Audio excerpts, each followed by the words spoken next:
আজ থেকে এই দেহে যতটুকু প্রাণ আছে আমি সব দিয়ে গোবিন্দের সেবা করব।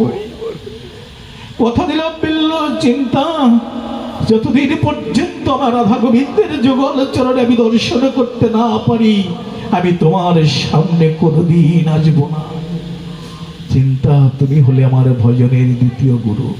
মাগো দেখো, তোমাদের ভজনের গুরুটা কেন বলেছিলাম, তোমরাই পারো সমাজটাকে পরিবর্তন করে দিতে। আজ বিল্ল ঠাকুর ঝড়ের মধ্যে চলে গেলেন রাত্রে।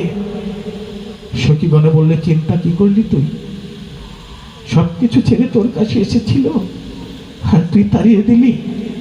চিন্তা নয়নের জলে কেঁদে বলেছিল, সখী রে, ওকে যেদিন প্রথমে দেখেছি সেই দিনই আমি আমার প্রতিরূপে বরণ করে নিয়েছি রে, তাহলে ফিরিয়ে দিলি কেন?